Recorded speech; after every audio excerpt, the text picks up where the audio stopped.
Vijay non controversial, producer K K Radhamohan non controversial. But all of sudden Bhairavam అనేది social మీడియాలో trend అయిపోయింది because of Manoj గారు. ఆ ఫ్యామిలీలో ఉన్న డిస్ప్యూట్ వల్ల ఆ ప్రభావం భైరవం మీద కూడా పడింది కదా. పడింది సార్. సో భైరవంని విష్ణు సినిమాకి కన్నప్పకి పోటీగా రిలీజ్ చేస్తామన్న తన వర్డ్ బాగా స్ప్రెడ్ అయింది. ఆ టైంలో ఏంటి మీ యూనిట్ మీద ఉన్న ప్రెషర్ ఏంటి? అంటే మా ప్రెషర్ కానీ ఎవరి దగ్గర మనకు ఫోన్స్ ఏమి రాలేదండి అసలుకి. ఎందుకంటే అది మేము తీసుకున్న కాల్ కదా. ఎందుకంటే కంప్లీట్ రిలీజ్ డేట్ అనేది ప్రొడక్షన్ హౌస్ కాల్, నా కాల్ కూడా కాదు. వాళ్ళు అనుకున్న డేట్కి నేను కంటెంట్ రెడీ చేసి ఒకటి ఉన్నదే ఒక నా బాధ్యత. యాక్టర్స్గా ఎవరైనా కానీ వాళ్ళు అనుకున్న డేట్కి అన్ని వర్క్స్ ఫినిష్ చేయడం, డబ్బింగ్ ఫినిష్ చేయడం వాళ్ళ బాధ్యత. నేను అన్ని వర్క్స్ ఫినిష్ చేసి వాళ్ళు కాపీ ఇవ్వడం నా బాధ్యత అనుకున్న డేట్కి. తప్ప ఏ రోజు కూడా ఆ సినిమాతో పాటు అనేసి ప్రొడ్యూసర్ అయితే అనుకున్నది లేదు, నాతో అయితే డిస్కస్ చేసింది లేదండి.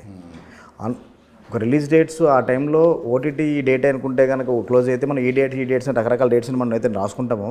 అందులో ఒక డేట్ ఏదైతే ఉండొచ్చాము, అలా సింకే ఉండొచ్చాము 2 సినిమాలకు తప్ప.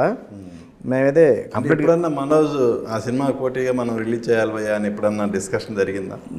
లేదండి, అసలు ఎప్పుడు లేదు.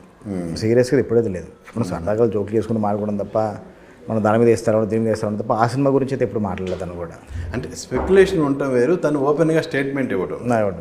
అంటే తను మరి ఆ రోజు మరి ఏ మూడ్లో ఎలా చెప్పారు తెలియదు. మరి అప్పటికైతే మరి ప్రొడ్యూసర్ కాల్ అయితే కూడా కాదు మరి అప్పటికైతే అది. ఎందుకంటే అంతమంది అనుకున్న డేట్లో ఒక డేట్ అయితే సింక్ అయినట్టుంది. దానివల్ల ఏమైనా అనుకున్నారేమో ఆయన ఏమన్నా.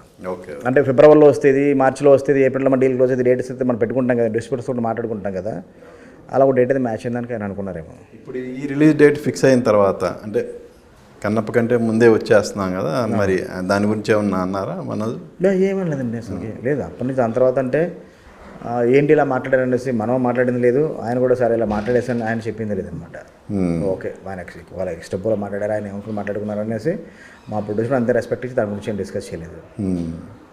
తర్వాత మనం May 30 రిలీజ్కి వెళ్తూనే ఉండే. ఎలాగంటే ఓకే అండి నాది చిన్న డబ్బింగ్లో అక్కడక్కడ షూటింగ్స్ బ్యాలెన్స్ ఉంటాయి, ఫినిష్ చేస్తాను, ఫినిష్ చేస్తారు, అయిపోయింది. ఓకే.